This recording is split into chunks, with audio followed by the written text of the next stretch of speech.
चिंतन श्री गुरुदेव दत्त श्री स्वामी समर्थ। तुम्हा सर्वांचं आपल्या स्वामी शक्ती या चॅनल मध्ये मनापासून स्वागत आहे।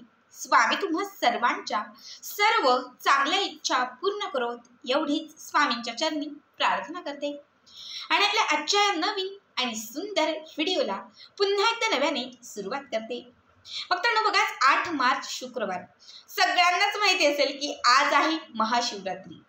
अत्यंत महत्त्वाचा आणि सगळ्यात मोठा दिवस, संपूर्ण वर्षभरात येणारा हा सर्वात शुभ दिवस जो महादेवांची सेवा करण्यासाठी अत्यंत महत्त्वाचा मानला जातो। बघा, महाशिवरात्री जी आहे ती माता पार्वती आणि भगवान शिवशंकरांसाठी समर्पित आहे। खरं तर याच दिवशी महादेवांचा आणि माता पार्वतीचा विवाह झाला होता आणि त्यामुळे हा जो दिवस आहे तो महाशिवरात्रीचा दिवस म्हणून संपूर्ण भारतामध्ये मोठ्या उत्साहाने साजरा केला जातो। या दिवशी होमाला, हवनाला, पूजनाला, व्रताला, वैकल्याला, माता लक्ष्मीच्या सेवेला, दीपदानाला, गोमातेच्या सेवेला आणि त्याचबरोबर कुत्र्याच्या पूजनाला विशेष महत्व आहे। खरं तर आज करायच्या बऱ्याचशा सेवा, बरेचसे उपाय हे तुम्हाला मागच्या काही व्हिडिओमध्ये मी सांगितलेले आहेत। मात्र आत्ताच्या या व्हिडिओमध्ये मी तुम्हाला आज असणाऱ्या या महाशिवरात्रीचा एक अत्यंत प्रभावी उपाय सांगणार आहे।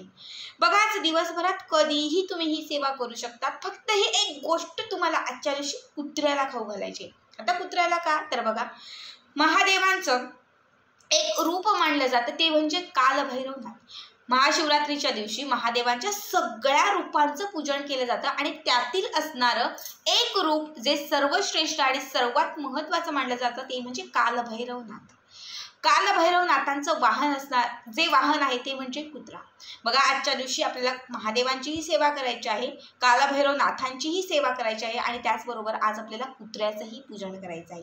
कुत्र्याला ही एक वस्तू जर आजच्या दिवशी तुम्ही खाऊ घातलीत तर त्या क्षणात तुम्हाला कालभैरवनाथांचा म्हणजेच महादेवांचा आशीर्वाद प्राप्त होईल। आजच्या दिवशी जर तुम्ही कुत्र्यालाही एक वस्तू खाऊ घातलीत तर महादेव हे अखंड तुमच्याकडे प्रसन्न राहतील आणि जेव्हा ते तुमच्याकडे प्रसन्न राहतील, तुमच्यावरती प्रसन्न होतील, तेव्हा नक्कीच तुमच्या आलेल्या सर्व इच्छा ते पूर्ण करतील। कामांमध्ये येत असणारे अडथळे कुठेतरी दूर होतील आणि तुमच्या सर्व इच्छाच्या सर्व मनोकामना आहेत ह्या सर्व मनोकामना तुमच्या पूर्ण होतील। बघा, आजच्या दिवशी कुत्र्याचं महत्त्व हे खरं तर खूप मोठं आहे। पुन्हा एकदा सांगते, कालभैरवनाथांचं वाहन असणारं जे कुत्र्याचं रूप आहे तर त्याच्या पूजनाला विशेष महत्त्व आहे।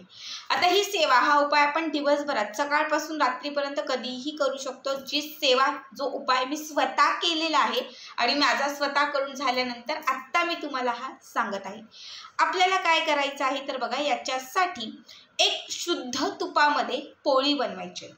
पोळी म्हणजे कशी, तर तुम्हाला थोडंसं गव्हाचं पीठ घ्यायचं आहे। ज्यांच्याकडे गव्हाचं पीठ नसेल त्यांनी बाजरीचं पीठ घेतलं तरी चालेल। दोघांपैकी कुठलंही पीठ घ्यायचं आहे। यामध्ये तुम्हाला थोडीशी साखर घालायची, ठीक आहे। जी पोळी आपण बनवणार आहोत ती गोडाची म्हणजे गोड पोळी बनवायची।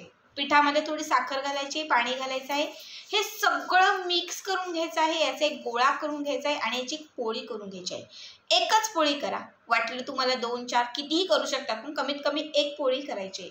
पोळीला तुम्हाला शुद्ध तूप लावायचं आहे। तूप नसेल तर थोडंसं तेल लावलं तरीही चालेल, पण मी तुम्हाला सांगेल की शुद्ध तूपच लावा।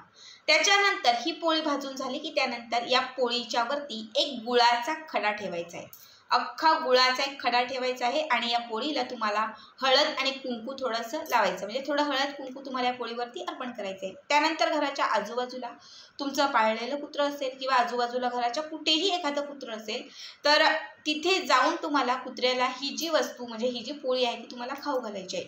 त्याच्या खाली एखादं केळीचं पान ठेवलं तरीही चालेल किंवा तुमच्या घरामध्ये एखादी पत्रावळी असेल ती घेतली, प्लेटही घेतली तरीही चालेल। त्याच्यामध्ये हे तिथे घेऊन जायचं आहे आणि ते कुत्र्याला खाऊ द्यायचं आहे। जेव्हा हे कुत्रं खात असेल तर त्यावेळेस तुम्हाला त्या कुत्र्याला थोडंसं त्याच्या कपाळाला हळद कुंकू लावायचं आहे। नाही लावू दिलं तर थोडंसं वरून शिंपडलं, हळद आणि कुंकू आणि अक्षर थोड्याशा त्याच्या अंगावरती शिंपडल्या तरीही चालेल। एक फूल शिंपडायचं आहे, म्हणजे फूल तुम्हाला त्याच्यावरती अर्पण करायचं आहे आणि ती जी पोळी आहे ती त्याला खाऊ घालायची आहे। कुत्रा संपूर्ण पोळी खात असेपर्यंत तुम्हाला कंटिन्यू कालभैरवनाथांचं स्मरण करायचं आहे, किंवा मग तुम्ही कालभैरव अष्टकम म्हटलं तरीही चालेल. मोबाईलला यूट्यूबला फक्त टाका कालभैरव अष्टकम, सहज येईल. ते तुम्ही ऐकलत, म्हणता येत नसेल तुम्ही ऐकलत तरीही चालेल, फक्त श्रवण केलं तरीही चालेल. बघा मी हे सकाळीच केलेलं आहे. त्यानंतर कालभैरव अष्टकम म्हणून झालं की त्यानंतर तुम्ही घरी जाऊ शकतात. घरी जात असताना किंवा घरामध्ये प्रवेश करत असताना स्वच्छ हात पाय घराच्या बाहेर तुम्हाला धुवायचे आणि त्याच्यानंतरच तुम्हाला घरामध्ये प्रवेश करायचा आहे. बघा खरं तर जेव्हा तुम्ही ती पोळी, गोडाची पोळी आणि गुळाचा तुकडा हा आजच्या या दिवशी तुम्ही जेव्हा कुत्र्याला खाऊ घालाल तर त्याच्या रूपात तुम्हाला साक्षात महादेवांचं दर्शन घडेल. बघा अत्यंत प्रभावी उपाय आहे. खरं तर आजच्या दिवशी महादेव हे जागृत अवस्थेत, म्हणजे महाशिवरात्रीच्या दिवशी ते जागृत अवस्थेत असतात आणि संपूर्ण पृथ्वी तलावरती ते भ्रमंती करत असतात. ते कुठल्या रूपात आपल्याला दर्शन देतील आपण सांगू शकत नाहीत. फक्त मनापासून श्रद्धा असेल, विश्वास असेल आणि शुद्ध भावनेने तुम्ही जर उपाय करत असाल तर तुम्हाला कुठल्या ना कुठल्या रूपात त्यांचं दर्शन घडल्याशिवाय राहणार नाही. स्वच्छ मनाने, शुद्ध भावनेने, पवित्र आत्म्याने हा उपाय आवर्जून करा. त्या कुत्र्याच्या रूपात तुम्हाला कुठेतरी जाणवेल की खरंच महादेवांनी मला दृष्टांत दिलाय किंवा खरंच कुठेतरी महादेवांचा मला आज आशीर्वाद मिळालाय. जेव्हा तुम्ही ते खाऊ घालत असताना कालभैरव अष्टकम म्हणाल. कालभैरव अष्टकम हे नकारात्मकतेचा नाश करण्यासाठी, दारिद्र्य संपवण्यासाठी, इडापिडा संपवण्यासाठी अत्यंत महत्त्वाचं मानलं जातं. बरेच लोक जे आहेत हे कालभैरव अष्टकमाचं व्रत करतात. बरेच लोक याची पारायणं देखील करतात. आता आपल्याला पारायण आणि व्रत नाही जमलं तरी जेव्हा विशेष दिवस, विशेष मिती असते त्या दिवशी तरी याचं पठण आपल्याकडनं व्हायलाच हवं. जेव्हा तुम्ही हे म्हणत राहाल तेव्हा तुमच्या घरामध्ये, तुमच्या स्वतःमध्ये, तुमच्या अवतीभोवती, घराच्या अवतीभोवती जोही निगेटिव्ह ओरा असेल तो पूर्णपणे संपून जाईल. तुमच्या घरात कुठली इडापिडा बाधा वास करत असेल तर ती नष्ट होईल. तुमच्या घरामध्ये कुठली नकारात्मकता असेल, रोग असतील, आजारपण असेल ते समाप्त होतील.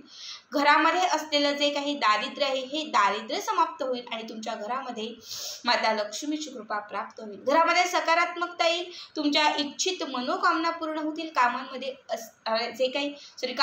येत असणारे जे काही अडथळे आहेत हे अडथळे कुठेतरी दूर होतील आणि तुमच्या पतीची, तुमच्या मुलांची भरभरून प्रगती होईल. बघा अत्यंत साधा आणि सोपा उपाय. ज्यांना काहीच करणं शक्य नाही, ज्यांना महादेवाच्या मंदिरातही जाणं शक्य नाहीये, ज्यांच्या आजूबाजूला कुठेही शंकरांचं मंदिरही नाहीये, त्यांनी हा उपाय नक्की करा. तुम्हाला महादेवांची कृपा नक्कीच प्राप्त होईल आणि तुमच्या इच्छित मनोकामनाही नक्कीच पूर्ण होतील. आजचा हा साधा सोपा व्हिडिओ कसा वाटला कमेंट करा आणि पुढचे व्हिडिओ पाहण्यासाठी चॅनलला सबस्क्राईब करा. श्री स्वामी समर्थ. जय जय स्वामी समर्थ.